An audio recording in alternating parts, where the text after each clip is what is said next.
It's hump day. Hump day. Wednesday, of course, when it's a youth pastor takeover, that makes it a little more fun, doesn't it, Christopher? Well, I think it's more fun for me. Yeah. So we tonight have our first regular night of youth group. Last week was our kickoff. It went really well. We had good turnout, lots of fun, food. It was pretty amazing. Sixth graders. We had new sixth graders starting youth group, and both campuses had like a whole slew of new leaders, of people coming to shadow and see what Move Youth is all about. So Yeah. And nice job, church people responding. God is definitely moving some hearts. So anyone out there who's praying for us, please keep doing so. Pray for Move and for the students. And we have a lot of leaders, like quite a few this year that just started off right at the beginning of the year. And so we got them trained, we have them in, and they're not quite like let loose yet. We're slowly doing that, but we're doing some big stuff with students. And just a reminder, we don't just like on Sunday, our church is not like every other church. We're here for the people. Well, on Wednesdays, we don't have students just to teach students. We bring them in to show them God's purpose for their life and help them to own their faith. Like it's bigger. It's much bigger than just teaching. Absolutely. That's really important. So we are continuing on in the book of Revelation. We are. And that has been, you know what? This is, of course, a lot more challenging to talk about, to think about, to read ahead about. It takes more brain energy, it takes more thought process. But I like the challenge too. And I know you, Chris, you eat this up. Well, Revelations is a challenge because it's a constant challenge to every time I read it, every time I try to study it again. There's always certain sections that get me stuck. And the one we're getting into is one that kind of gets you stuck a little bit. So we did a little bit of research beforehand. So we're going to try to help unpack what this is. And I just feel like some of the other stuff we just know so well because we've read it so much. I guess the gospel, it's the good news. And this is more Christian living, stuff like that. I feel like Revelations is the revealing of Jesus Christ. It's who God is, who Jesus is. And so there's a lot more. It's not just what the message is, it's who was the one who gave the message. So this is where it gets cool. Right. But again, that means that the Bible is just so much more than feel good, live a good life, follow a nice, tidy religion. It's a little more complex than that. Yeah. And I love that about it. So with you saying that, I'm just going to tag team off of what they did. They went through 15:16, where it talks about the bowls of wrath and God's wrath being poured out on the earth, and it's not good. It's bad. Well, with that, it's our reminder that God is justice. Like, it's not like he is a just God. That's true. But he is the definition of just. And he holds the standard. And so with that, we get confused because we say, well, we'll say, hey, if he's a just God, why isn't he taking care of these problem areas over here, of these people doing evil? But then we turn around and say, well, if he's a loving God, why would he send anyone to hell? Like, again, there's so many truths in the Bible that are both.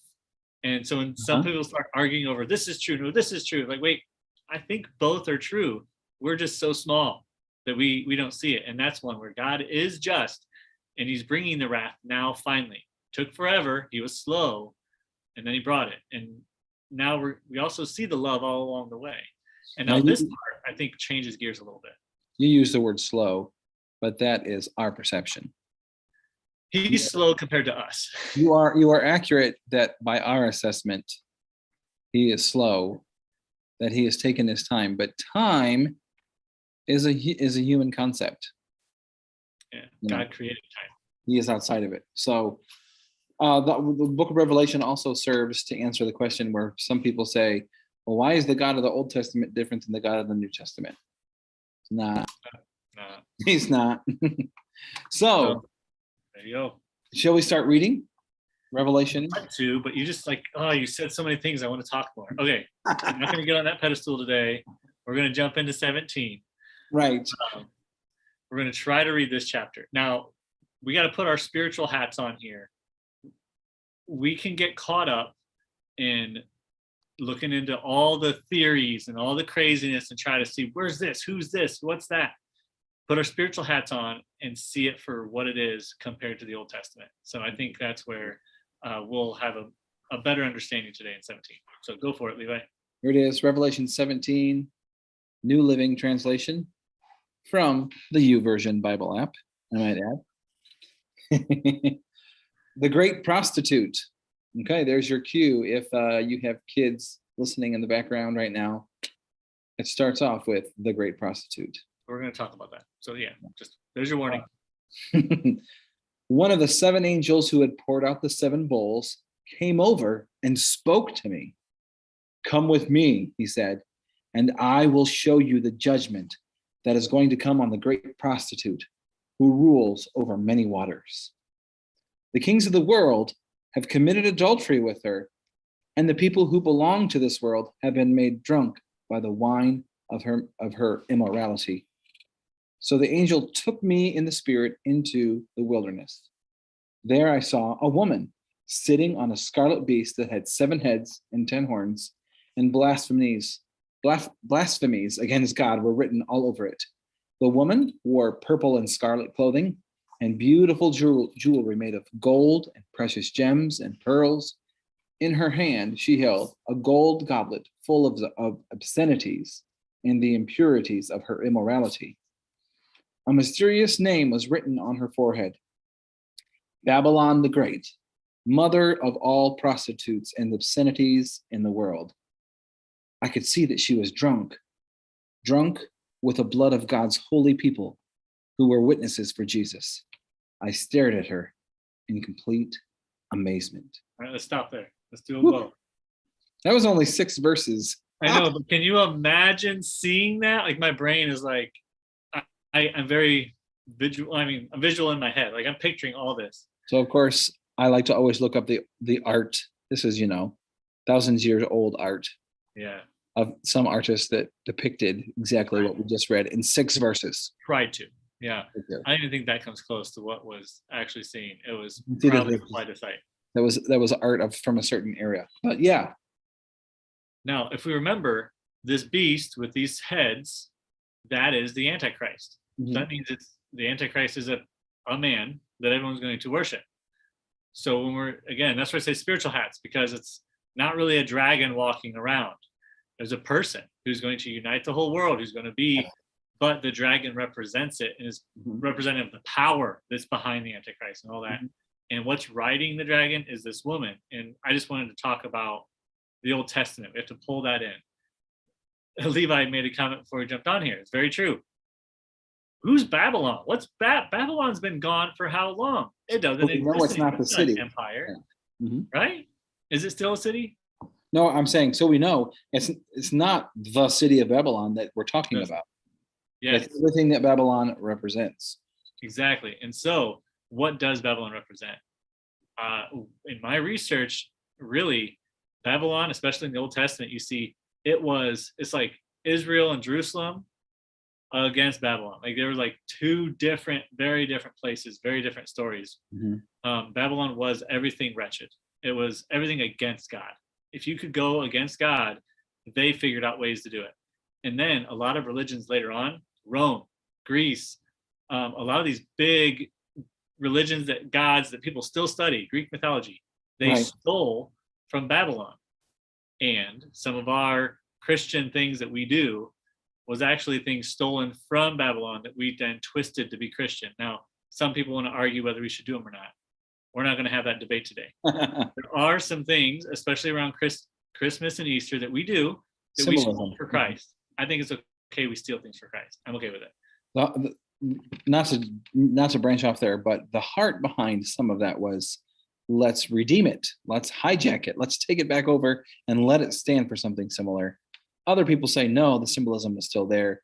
Let's not. But the point still stands that you're making, that Babylon is like the seat of the Antichrist, the very root of the Antichrist, the very root of like our sinful lifestyles. Here, we'll twist that. Not quite the root of it. So go ahead. We'll say this. It's the root of the religion, the evil, the bad religion. So any cult, any religion that's against God, anything that, I mean, you would just name them off. Islam, I guess I want to be more careful. I'm not going to name any more off.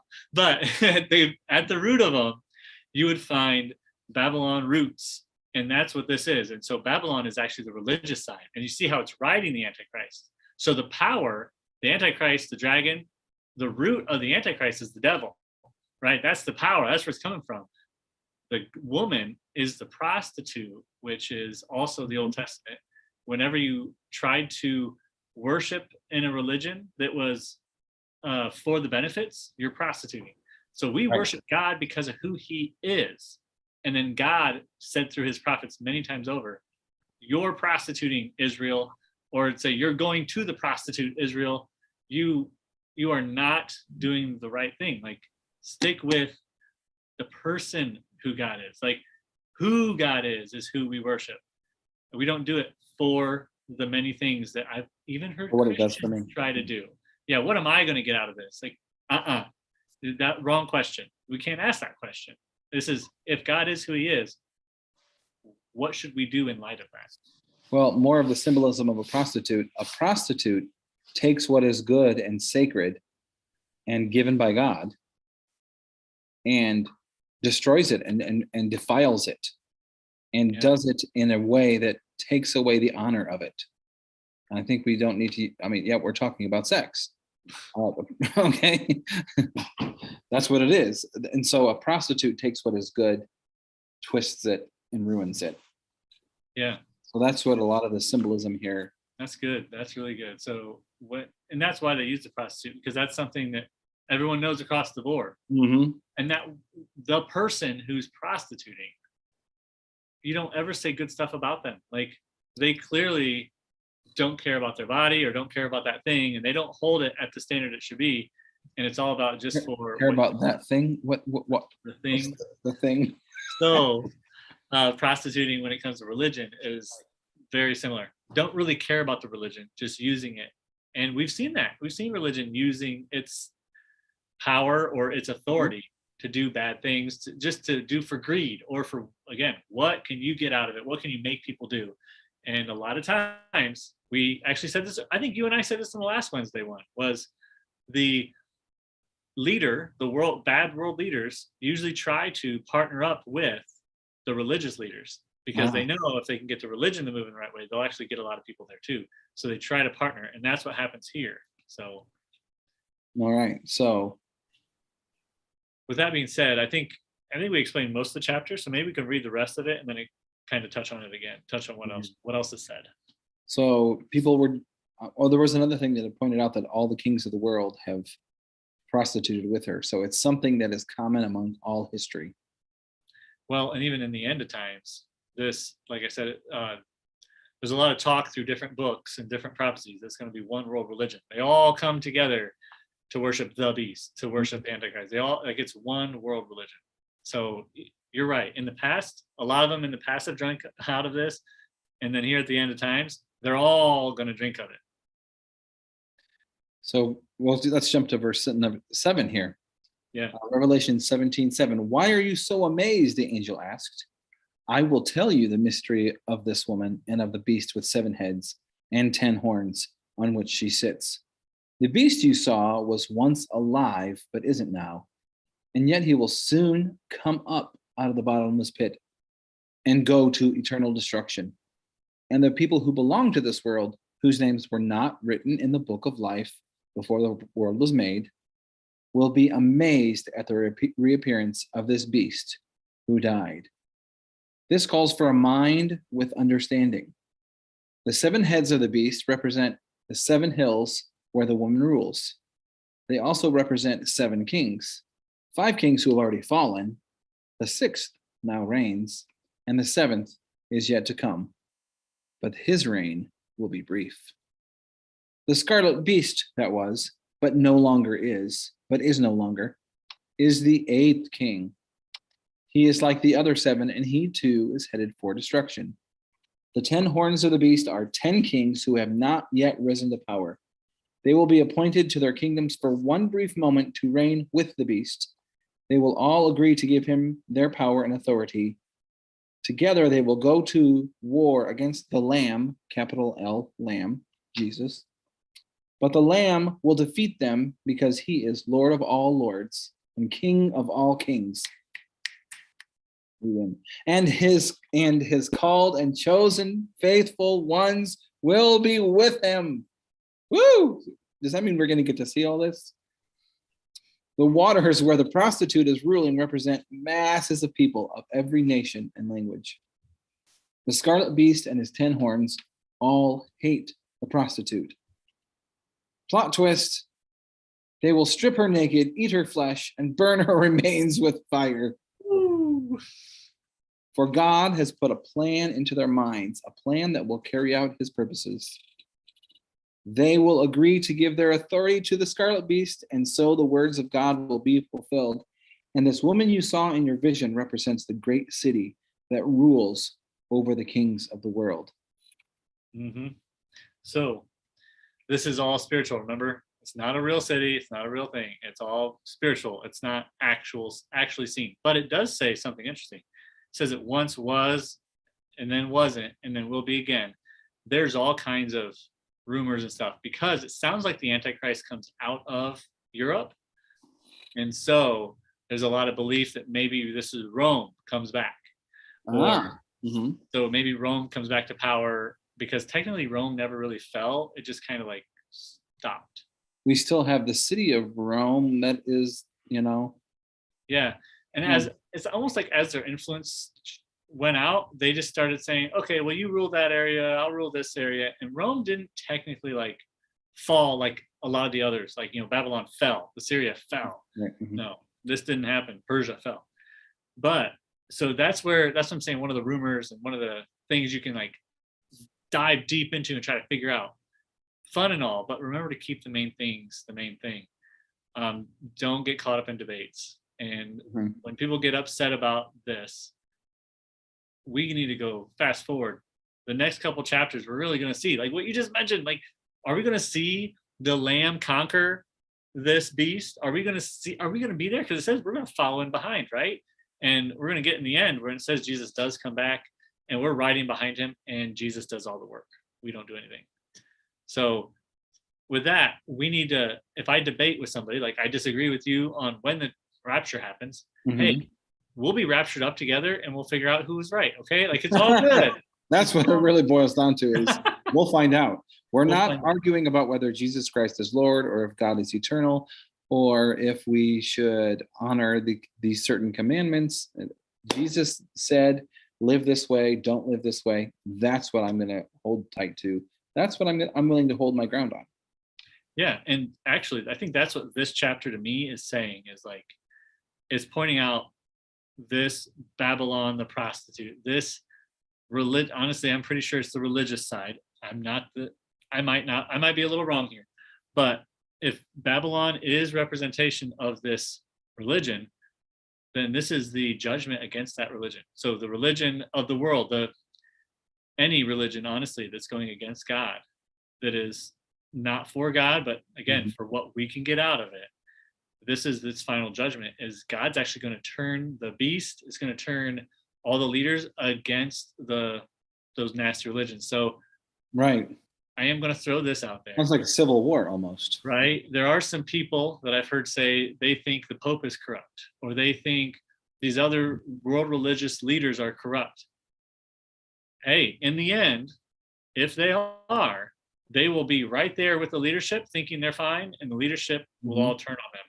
It says the beast hates the prostitute. And so that's, again, God is using, and even that, like it says that God himself, he's the one who turned their minds. He used their hearts to accomplish his purposes. And that's that last part there in 17. Right? He has put it into their hearts. And that's amazing to me. God is using all that, even the evil, even the bad, to do this. And it's still a mess. It's still a mess in the end times. And I know we've talked about this enough to say, no, we don't want to be there. This doesn't sound fun. No, but if for some reason we'd find ourselves there, we just keep looking up.